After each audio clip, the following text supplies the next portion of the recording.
انشاءاللہ آج کی اس ویڈیو میں ہم آپ کو اس کے متعلق سب کچھ بتائیں گے۔ اب آپ نے اس سورت کو کیسے پڑھنا ہے اور کس ترتیب سے پڑھنا ہے، کتنی تعداد میں پڑھنا ہے، آپ سب یہ طریقہ کار اچھی طرح سے جان لیں، کیوں نہ کہ جب تک آپ کو وظیفے کے طریقہ کار کا نہیں پتہ ہوگا پھر کوئی بھی وظیفہ یا عمل بالکل بھی اثر نہیں کرتے۔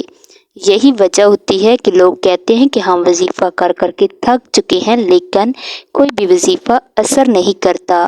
ان کے کرنے میں کچھ خاص احتیاط ہوتی ہے۔ سب سے پہلے یہ کہ کس وقت آپ نے اس عمل کو کرنا ہے۔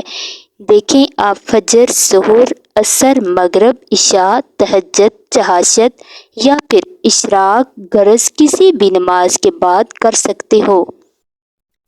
اگر یہ بھی ٹائم نہیں تو آپ 2 رکعت نفل پڑھنے کے بعد بھی اسے کر سکتے ہیں، لیکن وہ 2 نفل صلاۃ الحاجات کے ہونے چاہیے، کیوں نہ کہ اس کے کرنے میں کوئی پابندی نہیں ہے، بلکہ جب بھی آپ کو وقت ملتا ہے اور آپ کو لگتا ہو کہ آپ اس وقت اس وظیفے کو بآسانی کر لیں گے تو آپ اس وظیفے کو کر سکتے ہو۔ اس میں کوئی پابندی نہیں ہے، کوئی بھی مرد کر سکتا ہے، کوئی بھی عورت کر سکتی ہے۔ اکثر کچھ مردوں کو مشکلات کا سامنا ہوتا ہے، کیوں نہ کہ مرد اپنی بیوی بچوں کے لیے، اپنا گھر پالنے کے لیے باہر محنت مزدوری اور مشقت والا کام کرتے ہیں۔ کوئی نوکری پیشہ ہے اور کوئی کھیتوں میں کام کرنے والے ہوتا ہے۔ یہ مشکلات صرف مردوں کو ہی نہیں ہوتی بلکہ اسی طرح کچھ عورتوں کو بھی بہت سے مسائل ہوتے ہیں، لیکن وہ پھر بھی اس عمل کو کر سکتی ہیں۔ اور میرا مشورہ تو میری بہنوں کے لیے یہی ہے کہ وہ تو لازمی کریں تاکہ آپ کی زندگیوں میں بھی آسانیاں آئیں۔ اللہ کرے کہ آپ کا دامن بھی خوشیوں سے بھر جائے۔ جو بھی آپ کے مسئلے مسائل ہیں، بس آپ نیت رکھ کر یہ پڑھیں گے، یہ عمل کریں گے تو آپ کے مسائل حل ہو جائیں گے۔ انشاءاللہ اس وظیفے کی برکت سے اللہ پاک کی آپ پر خصوصی رحمت ہوگی، لیکن شرط صرف اس کی یہ ہے کہ یہ وظیفہ صرف کسی بھی نماز کے بعد کیا جا سکتا ہے، اور اگر آپ نماز کے بغیر اسے کریں گے تو یہ وظیفہ بالکل بھی اثر نہیں کرے گا۔ اب وقت کی قلت کو مد نظر رکھتے ہوئے وظیفے کی طرف چلتے ہیں۔ سب سے پہلے آپ نے اعوذ باللہ من الشیطان الرجیم بسم اللہ الرحمن الرحیم پڑھنا ہے۔ یہ وظیفے کا لازمی حصہ ہے اور اسے آپ نے 3 بار لازمی پڑھنا ہے۔ اس کے بعد آپ درود شریف پڑھیں گے۔ درود پاک آپ نے ابراہیمی درود پڑھنا ہے۔ آئیں ایک بار میرے ساتھ بھی پڑھیں۔ اللہم صلی علی محمد وعلی آل محمد کما صلیت علی ابراہیم وعلی آل ابراہیم انک حمید مجید۔ اللہم بارک علی محمد وعلی آل محمد کما بارکت علی ابراہیم وعلی آل ابراہیم انک حمید مجید۔ یہ درود پاک آپ نے 11 بار پڑھنا ہے، اور اگر کسی میرے بہن بھائی کے پاس وقت تھوڑا ہے اور اس کو یہ درود پاک پڑھنے میں مسئلہ آتا ہے تو وہ کوئی سا بھی پڑھ سکتا ہے جو اس کو بآسانی آتا ہو، یا آپ کے پاس وقت تھوڑا ہے تو آپ اتنا بھی کہہ سکتے ہیں صلی اللہ علیہ وآلہ وسلم۔ اس کے بعد آپ نے یہ سورۃ کوثر مکمل پڑھنی ہے۔ بسم اللہ الرحمن الرحیم۔ انا اعطیناک الکوثر فصلی لربک وانحر ان شانئک ھو الابتر۔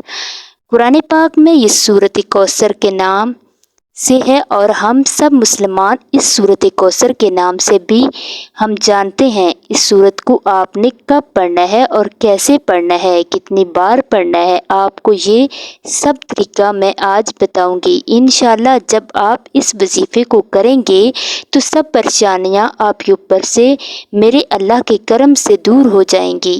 اللہ پاک ہمیں یہ آگاہ بھی کر رہے ہیں، جس کا مفہوم یہ ہے کہ ہمیں غمیں اور اداس نہ ہوں، ہم غمگین اور اداس نہ ہو، کیوں نہ کہ ہر مصیبت کے بعد آسانی ہوتی ہے۔ لہٰذا اگر کوئی اللہ پاک کے دین پر ایمان رکھتا ہے اور مستقل قائم رہتا ہے اور اللہ تعالیٰ کے وعدوں پر کامل بھروسہ رکھتا ہے، اللہ تعالیٰ کے کلام اور رسول صلی اللہ علیہ وآلہ وسلم کی باتوں پر مکمل یقین رکھتا ہے، تو انشاءاللہ وہ مصیبت کے بعد آسانی ضرور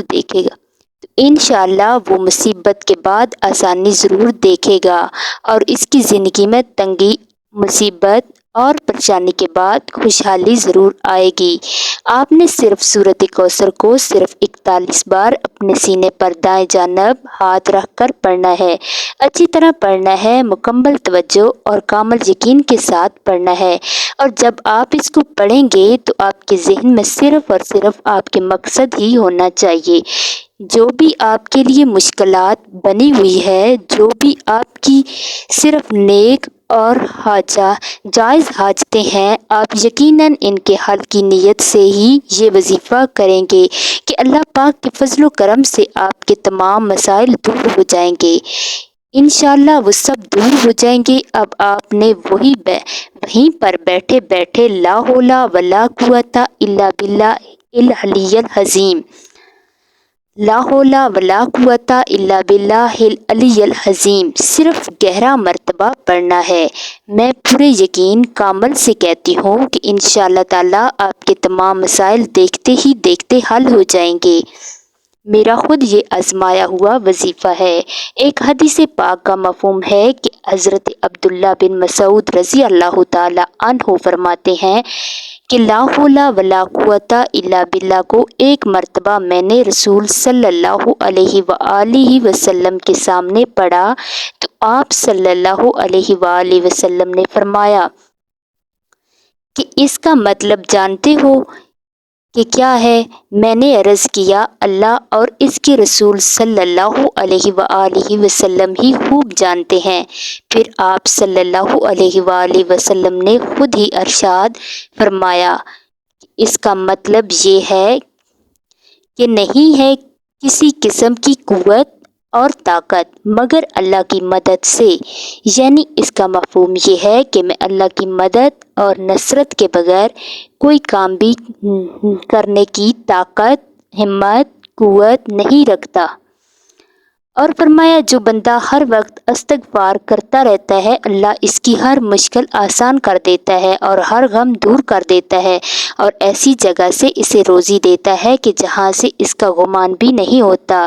اس کی آپ نے 100 دانوں کی 2 تسبیحاں کرنی ہیں، یعنی یہ تعداد آپ نے 200 تک پڑھنی ہے۔ پھر آپ نے استغفار پڑھنی ہے، یہ 33 مرتبہ پڑھنی ہے۔ ایک مرتبہ میرے ساتھ دہرا لیں۔ یہ بات اپنے ذہن میں لازمی یاد رکھیں کہ ان الفاظ کو آپ نے کتنی مرتبہ پڑھنا ہے۔ ان الفاظ کو آپ نے صرف اور صرف 33 مرتبہ ہی پڑھنا ہے، اور وہ الفاظ یہ ہیں: استغفر اللہ العظیم الذی لا الہ الا هو الحی القیوم واتوب الیہ۔ اس کے بعد آپ نے دعا کرنی ہے: سبحان اللہ یا رب الکریم، یا اللہ آپ کو اپنی شان کریمی کا واسطہ ہمیں گناہ گاروں پر اپنے گھر کے دروازے بند نہ کرنا۔ ہم سیاہ کار ہیں، گناہ گار ہیں، لیکن پھر بھی تیرے ہی بندے ہیں۔ پروردگار تیرے سوا ہمارا کوئی سہارا نہیں ہے۔ یا ذوالجلال والاکرام، ہم تجھ ہی سے اپنے ہر گناہ کی معافی مانگتے ہیں۔ ان گناہوں کی معافی مانگتے ہیں جو ہم سے جانے یا انجانے میں ہوئے، اور ان گناہوں کی بھی معافی مانگتے ہیں جو تنہائی میں ہوئے یا پھر محفل میں ہوئے، ہم سے نادانی میں سرزد ہوئے یا ہم سے جان بوجھ کر کیے۔ اے اللہ اپنی شان کریمی کے صدقے، اپنے کعبے کی عظمت کے صدقے ہمیں معاف کر دے، ہمارے تمام صغیرہ اور کبیرہ گناہ معاف فرما دے۔ تمام دوستوں سے گزارش ہے کہ اللہ پاک سے سچے دل سے معافی مانگے۔ اللہ تعالیٰ ہمارے اس وظیفے میں کی گئی کمی کوتاہی کو معاف فرمائے اور ہمارا یہ نذرانہ اپنی بارگاہ میں قبول و منظور فرمائے۔ آمین۔ اللہ تبارک و تعالیٰ ہم سب کا حامی اور ناصر ہو۔ اللہ تعالیٰ ہمیں نیک کام کرنے کی ہدایت توفیق عطا فرمائے اور ہر برے کام سے بچنے کی ہدایت عطا فرمائے۔ اللہ حافظ۔